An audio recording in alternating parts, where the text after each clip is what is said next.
بسم اللہ الرحمن الرحیم، السلام علیکم۔ میں ہوں کرامت مغل اور میرے ساتھ ہیں بیمار قسم کے سعید بلوچ صاحب۔ طبیعت ناساز ہے لیکن آپ تک معلومات پہنچانی ہے، وہ ذمہ داری ہے، پہنچا رہے ہیں۔ سعید بلوچ صاحب اب سے کچھ دیر پہلے ہی مسلم لیگ نون کی نامزد وزیر اعلیٰ پنجاب ٹی وی پر پہلا خطاب بھی انہوں نے کر دیا۔ 3.5 گھنٹے کی ایڈیٹڈ وہ ویڈیو تھی جو تقریباً 3:30 بجے ریکارڈ ہوئی اور پھر شام میں چلائی گئی، اور اس میں بھی بہت سے بھنڈ تھے۔ چلیں اس پر بعد میں بات کریں گے، ابھی چلتے ہیں جو انہوں نے ایجنڈا پیش کیا ہے کہ بینگ سی ایم پنجاب وہ کیا ایجنڈا لے کے آ رہی ہیں۔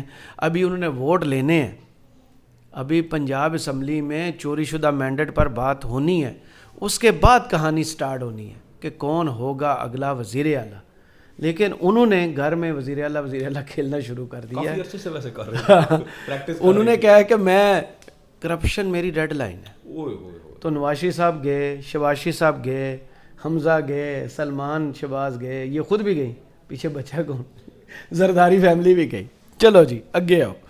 میں پنجاب میں پہلی ایئر ایمبولینس لانچ کروں گی، صحت کارڈ لائیں گے۔ میڈم صحت کارڈ تو آپ نے بند کروایا تھا، وہ ریکارڈ پر چیز موجود۔ کیسی لگی پہلی تقریر، اور جو اس پر رد عمل پی ٹی آئی نے دیا ہے وہ کتنا شاندار ہے، اس پر بات کریں گے۔ تقریر کیسی لگی؟ بہت شکریہ کرامت مغل صاحب۔ پہلی بات تو یہ ہے کرامت مغل صاحب کہ اس وقت پاکستان مسلم لیگ نون کی جو حالت ہے وہ صرف اور صرف مریم نواز صاحبہ کی وجہ سے ہے۔ پارٹی کے بڑے بڑے سیاسی رہنما ان کی انہی غلط پالیسیوں کی وجہ سے پارٹی سے سائیڈ لائن پہ ہو چکے ہیں۔ آج آصف کرمانی صاحب نے بھی ایک ٹویٹ کیا ہوا تھا، پتہ ہے، کسی شو میں بیٹھے ہوئے، جی انہوں نے بھی بڑی نیک تمنائیں انہوں نے دی ہیں۔ انہوں نے کہا کہ یہ جو والدین کے زور زبردستی کے ساتھ جو یہ بیاہ رچایا گیا ہے، دعا کرتے ہیں کہ یہ کامیاب ہو۔ مسلم لیگ نون اور پیپلز پارٹی، مسلم لیگ نون اور پیپلز پارٹی کا جو کل رات کو ہوا ہے، اس پر سندھ ہائی کورٹ سے بہت تگڑا قسم کا ہے آیا، اس پر پوری تفصیل سے بات کریں گے بالکل۔ تو اب مریم نواز صاحبہ نے جو آج ایجنڈا پیش کیا ہے نا، یہ 95% سے زیادہ، بلکہ میں کہتا ہوں کہ شاید 100%، کیونکہ ہو سکتا ہے کہ پچھلے جو 3.5 سال کا 4 سال کا پی ٹی آئی کا کام، تو اس میں سے ہم بھی انسان ہیں، بہت ساری چیزیں شاید ہمارے بھی ذہن سے وہ حذف ہو چکی ہوں، بھول چکے ہوں ہم، لیکن میری اپنی رائے یہ ہے کہ کم از کم بھی اگر ہم اس کو کہیں نا تو 95% وہی چیزیں ہیں جو پی ٹی آئی سے پہلے کر چکی ہے۔ مثال کے طور پہ انہوں نے آج کہا کہ کرپشن، بیڈ گورننس، کارکردگی، ٹرانسفر پوسٹنگ اور امن و امان کی صورتحال میری ریڈ لائن ہے۔ حالانکہ آپ دیکھیں کہ عام انتخابات میں دھاندلی کے لیے انہوں نے چن کے لوگ لگوائے۔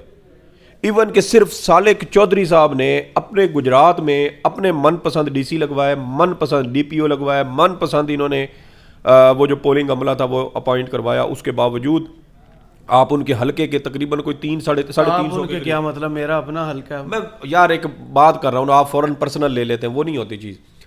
ان کے حلقے کی اگر آپ نہیں آپ اگر ان کے حلقے کی وہ چیک کریں نا ٹوٹل پولنگ اسٹیشنز، تو سر ان ٹوٹل پولنگ اسٹیشنز میں سے شاید کوئی 10-15 یا میکسیمم 30 کر لیں جن میں سے شاید وہ جیتے ہوں، ورنہ تمام پولنگ اسٹیشن سے وہ آ رہے ہیں۔ نہیں، کہیں سے بھی نہیں جیتا۔ جو میرے پاس رپورٹ ہے، میں اس حلقے سے ہوں، میری بات ہوئی ابھی آپ نے کہا کہ آپ اس حلقے سے نہیں، میں نے کہا میں اسی حلقے سے ہوں۔ آپ کے کان بھی نہیں نا بیماری کی وجہ سے صحیح چل رہے، میں نے یہ کہا تھا کہ میں اس حلقے سے ہوں۔ کسی ایک بھی یونین کونسل یا گاؤں سے وہ نہیں جیتے، اور جو رزلٹ آیا جس کا آج نوٹیفیکیشن کیا الیکشن کمیشن نے، اللہ کی امان، جی وہ لاکھ ووٹ سے جتا دیا ہے۔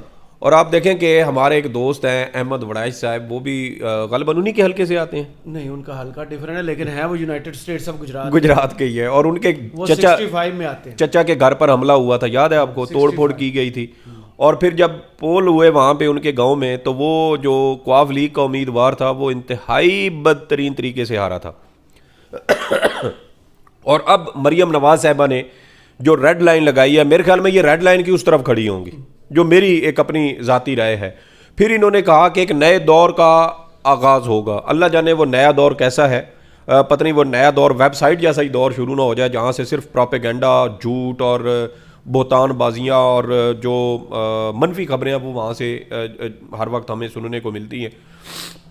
پھر ایک اور اہم چیز جو انہوں نے کہا کہ ہم پہلی ایئر ایمبولینس سروس شروع کریں گے، یہ 2021 میں، اس وقت پی ٹی آئی حکومت نے، جب عثمان بزدار صاحب وزیر اعلیٰ پنجاب تھے، تو اس وقت انہوں نے اس کا ابتدائی جو انیشیٹو تھا وہ لیا تھا، اور اس پر جو پیپر ورک کرنے کا حکم دیا تھا 2022 تک جب ان کی حکومت ختم ہوئی تو اس وقت تقریباً وہ سارا اس کے اوپر پیپر ورک اور جو گراؤنڈ ورک تھا وہ اس کے اوپر مکمل ہو چکا تھا. اب امکان یہی تھا کہ شاید 2022 کا جب بجٹ پیش کیا جاتا تو اس کے اندر ایئر ایمبولینس سروس کے لیے بھی کچھ فنڈز جو ہیں وہ مختص کیے جاتے, لیکن اس سے پہلے یہ ساری چیزیں وائنڈ اپ کر دی گئیں. پھر موٹر ویز پر ایمبولینس سروس شروع کی جائے گی, وہ آلریڈی میرے خیال میں کام کر رہی ہے.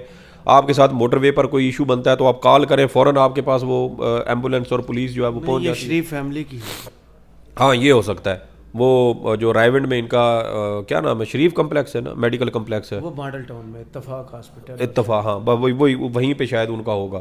پھر 5 آئی ٹی یونیورسٹیاں بنایا, وہ آئی ٹی سٹی بنیں گے.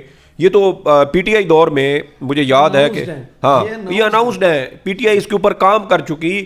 جب 2022 میں آپ دیکھیں کہ 2022 کا جب بجٹ پیش کیا گیا اور اس وقت اکنامک سروے سامنے آیا تھا تو اس میں یہ سارے اعداد و شمار سامنے آئے کہ صرف پاکستان کی 2022 میں جو آئی ٹی ایکسپورٹ تھی وہ $2 ارب سے زیادہ تھی, اور یہ تاریخ کی ہائیسٹ تھی, سب سے زیادہ. اور اس میں مزید امپروومنٹ ہونا تھی اگر یہ درمیان میں رجیم چینج نہ ہوتا, یہ سازش نہ ہوتی اور ایک منتخب حکومت کو گھر نہ بھیجا جاتا. پھر بلا سود قرضے فراہم کریں گے, وہ عمران خان صاحب آلریڈی دے رہے تھے.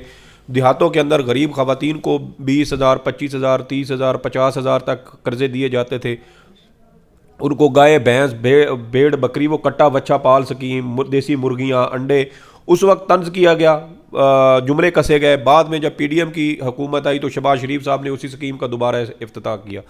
پھر سب سے بڑی چیز صحت کارڈ پی ٹی آئی نے شروع کیا, اس کو پورے صوبے میں پھیلایا. آپ کے پاس شناخت وہ صحت کارڈ اگر آپ کا نہیں بنا تھا تو آپ صرف اپنا آئی ڈی کارڈ دکھا کے آپ لاہور کے یا پنجاب کے ان تمام ہسپتالوں سے مستفید ہو سکتے تھے, اپنا علاج کروا سکتے تھے, اپنے بیوی بچوں کا, بہن بھائیوں کا, یا جو بھی آپ کی فیملی میں زیر کفالت ہے آپ ان کا علاج کروا سکتے تھے. اب انہوں نے کہا جی کہ ہم اس کو ری ڈیزائن کریں گے. وہ پہلے سبز اور سرخ تھا, اب شاید وہ اس کو سارا سبز کر کے اوپر کہیں شیر کا ٹھپا لگا کے یا اپنی مریم صاحبہ اپنی تصویر لگا دیں گی, نواز شریف یا شہباز شریف کی لگ جائے گی, اور اس طرح وہ ایک نیا جو ہے وہ پیکٹ اس کا پیکنگ چینج کر کے تو اس کو لانچ کر دیا جائے گا. اور اس میں بھی ظلم یہ کہ گریڈ 16 سے نیچے تک کے لوگوں کے لیے ہوگا, جبکہ پی ٹی آئی حکومت نے یہ کہا تھا کہ ہم اپنے دور میں پنجاب کا ہر شہری, وہ سرکاری ملازم ہو, وہ عام شہری ہو, وہ بے روزگار ہو, وہ کوئی مزدور ہو, سب جو ہے وہ صحت کارڈ سے مستفید ہوں گے. تو ہر وہ چیز جو آج مریم صاحبہ نے جو بات کی ہے یہ آلریڈی چیزیں کی ہوئی ہیں. بہت ساری چیزیں ایسی تھیں جس کے اوپر پی ٹی آئی کام کر چکی تھی. ایون کہ جب سے یہ محسن نقوی صاحب آئے ہیں اور جن منصوبوں پر یہ تختیاں لگا رہے ہیں, ٹھپے لگا رہے ہیں اپنے نام کی, یہ ان میں سے اکثر جو وہ ہیں جو پی ٹی آئی اپنے دور میں شروع کر کے گئی تھی اور انہوں نے آ کے ان کو جب مکمل کیا تو اس کے اوپر آپ جی کہ یہ محسن نقوی صاحب نے یہ بنائی تو محسن نقوی نے وہ کریں, تو یہ ساری چیزیں وہ آلریڈی ہو چکی ہیں. اور اب یہ بھی اسی چیز کو آگے شفٹ کرنے کی کوشش کر رہی ہیں. 3.5 گھنٹے کی ریکارڈڈ تھی. آپ کو یاد ہوگا کہ جب شہباز شریف صاحب وزیر اعظم بنے تھے تو انہوں نے بھی ایک ویڈیو اپنا بیان ریکارڈ کیا تھا اور کافی دیر تک انہوں نے بھی ریکارڈنگ کی. سامنے پرومپٹر تھا لیکن ان سے تقریر نہیں ہوتی تھی, اور پھر جو کٹ پھٹ کر کے بھی ہمارے پاس پہنچی تھی وہ بھی ایسی تھی کہ اس کو بھی سن کے بندے کے سر میں درد ہو جاتا تھا. تو یہ دیکھیں کہ اللہ کی دین ہے, اللہ پاک ہی وہ یہ ساری عزت اور یہ جو مقام ہے یہ دینے والا ہے. عمران خان صاحب پر یہ طنز کیا کرتے تھے, اور اب دیکھیں کہ فیصل وافڈا نے مریم نواز صاحبہ کو وہ عثمان بزدار 2 قرار دے دیا. نہیں, انہوں نے کہا کہ گھنٹوں کی ایڈیٹنگ کے بعد پہلی ریکارڈڈ تقریر. دیکھیں گھنٹوں کی ریکارڈڈ تو اسی لیے ہونی تھی نا کہ آپ جلسے جلوسوں میں جائیں, زبان درازی کریں, بہتان بازیاں کریں, جو ہے وہ زو مینی قسم کے جملے بولیں, خاتون ہیں اس وجہ سے آپ بول جاتی ہیں. آپ کے بارے میں عمران خان صاحب نے ایک تقریر کی تھی اور آپ نے اس پر بھی ایک جملہ بولا تھا اور آپ نے اس پر بھی آسمان سر پہ اٹھا لیا تھا. اور آپ عمران خان ان کی اہلیہ کے بارے میں ایون کہ ٹی وی کے اوپر آپ دیکھیں کہ پی ٹی وی کے اوپر بھی مریم نواز صاحبہ نے تقریر میں وہ غلیظ گالی سے نکلا ہوا لفظ پی ٹی آئی کے کارکنوں کے لیے استعمال کیا تھا. اس کے علاوہ آپ دیکھیں کہ طلال چودھری ایک پریس کانفرنس میں وہ گھٹیا لفظ استعمال کر چکے ہیں. سارا کچھ ہو چکا. اور فیصل وافڈا نے نا میرے خیال میں جن طاقتور حلقوں کے ساتھ آج کل ان کے رابطے ہیں, میرے خیال میں انہوں نے ایک طرح سے دبے لفظوں میں ان کا جو اعلامیہ ہے نا وہ آج انہوں نے سنا دیا. اور انہوں نے کہا ہے میاں صاحب کو کہ میاں صاحب گھبرانا نہیں ہے, قدم بڑھائیں, کوئی آپ کے ساتھ نہیں.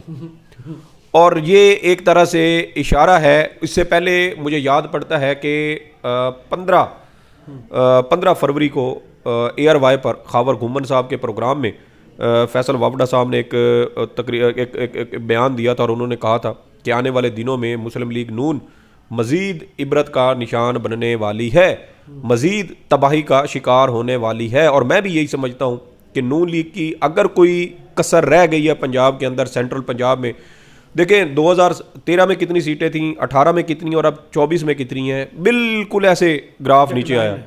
تو وہاں سے آپ کو اندازہ ہوتا ہے کہ پنجاب کے اندر مسلم لیگ نون کی کیا حالت ہونے والی ہے. اور آنے والے دنوں میں وہ بالکل فیصل وابڈا صاحب جن کے ساتھ ان کے رابطے ہیں, وہ بتا رہے ہیں کہ ان کے لیے شاید اسکرپٹ میں جو لکھا ہوا ہے انہوں نے فیصل وابڈا سے زیادہ اچھا جو کیا نا رد عمل دیا وہ پی ٹی آئی نے دیا. کہتے ہیں کہ عوام مسترد شدہ مینڈیٹ اور پی ڈی ایم 2 کو قبول نہیں کرے گی. پی ٹی آئی کے پاس مرکز, کے پی اور پنجاب میں حکومت بنانے کا واضح مینڈیٹ ہے. عوامی مینڈیٹ پر ڈاکے سے پاکستان کو ایک اور سانحے سے گزرنا پڑا. یہ جب ان کی تقریر چلی ہے اس کے فوراً بعد یہ رد عمل ہے. دیکھیں یہ بات بالکل ٹھیک ہے, صرف ہم اپنی بات نہیں کرتے. فارم 45 وہ واحد سورس ہے نتائج جاری کرنے کا, اور فارم 45 کا آپ نون لیگ کے سامنے نام لیں تو ان کے طوطے اڑ جاتے ہیں, ان کو جھٹکے لگنے لگتے ہیں کہ یہ ہمارے سامنے فارم 45 کا نام کیوں لیتے ہیں. اور اب تک دیکھیں کہ ابھی بھی ہفتے سے تقریباً 2 ہفتے ہو گئے, 2 ہفتے سے بھی 2 ہفتے ہونے کو ہے, اور ابھی تک الیکشن کمیشن آف پاکستان تمام حلقوں کے حتمی نتائج جاری نہیں کر سکا. چن چن کے دے رہے ہیں. اور جہاں پر کوئی امیدوار تھوڑی سا وہ مزاحمت دکھاتا ہے یا عمران خان کو چھوڑنے کی جو ہے وہ بات نہیں کرتا, اس کا نتیجہ روک لیا جاتا اور پھر نتیجہ اچانک. آج بھی میاں اسلم اقبال نے جو پشاور میں پریس کانفرنس کی, انہوں نے کہا مجھ سے کہا گیا کہ نون لیگ جوائن کر لو, فوراً جیت جاؤ گے. انہوں نے بھی یہ کہا. تو پھر اندازہ لگائیں کہ جب اس طرح لوگوں کو کہا جا رہا ہو, جو وزیر اعلیٰ کے کینڈیڈیٹ ہیں, اور دیکھیں کہ پوری دنیا تھو تھو کر رہی ہے کرامت مغل صاحب, پوری دنیا. اور یہاں تک کہ ریاستی سطح پر جو اعلامیے جاری ہوئے ہیں پاکستان کے انتخابات کے حوالے سے, میرے خیال میں یہ بطور ریاست ہمارے لیے ڈوب مرنے کا مقام ہے کہ 5 سال کے بعد ہم نے عوام کے مینڈیٹ کی جو ہے وہ اس کا احترام نہیں کیا. اور گزشتہ روز مشاہد حسین سید صاحب نے جو سینٹ میں تقریر کی, سینیٹر مشتاق صاحب نے جو کی, اور کراچی میں لٹریچر فیسٹیول میں وسعت اللہ خان صاحب نے جو بات کی, وہ اس بات کا واضح اشارہ ہے کہ خدا نخواستہ یہ حالات پھر 1970 کی طرف نہ چلے جائیں. کیونکہ جب آپ عوام کے مینڈیٹ کی توہین کریں گے, اس پر ڈاکہ ماریں گے, تو پھر عوام کے پاس اس بات کا کوئی اور آپشن نہیں ہوتا کہ وہ اپنے حق کے لیے باہر نکلیں. اور جب عوام باہر نکلیں گے تو وہ پھر ملک کے معاشی حالات خراب ہوں گے. ہماری معیشت پہلے ہی اس وقت وینٹیلیٹر پر پڑی ہوئی ہے. اگلے مہینے مارچ میں ہم نے IMF کے ساتھ مذاکرات کرنے ہیں, اور ہماری ایک عوامی ڈاکے پر قائم کی گئی ایک زور زبردستی کی حکومت تشکیل دی جا رہی ہے, جس کی نہ دنیا میں کوئی ساکھ ہے نہ پاکستان میں اس کو عوامی حمایت حاصل ہے. تو مجھے بتائیں یہ IMF کے پاس جا کر کیا مذاکرات کریں گے, اور کیا IMF اس کمزور حکومت کے ساتھ جو عوام کے مینڈیٹ پر ڈاکہ ڈال کے زبردستی کی تشکیل دی گئی ہو, کیا IMF اس کے ساتھ مذاکرات کرے گا؟ کیا پاکستان کو وہ مالی پیکج دیں گے؟ مجھے تو یہ چیز نظر نہیں آتی. اور اگر خدا نخواستہ ایسا ہوتا ہے کرامت مغل صاحب, تو پھر پاکستان کے لیے حالات کوئی اچھے نہیں ہوں گے. بہت شکریہ سعید بلوچ صاحب آپ کے تجزیے کا. کمنٹس باکس میں ضرور بتائیے گا ویڈیو آپ کو کیسی لگی. اجازت دیجیے, اللہ حافظ.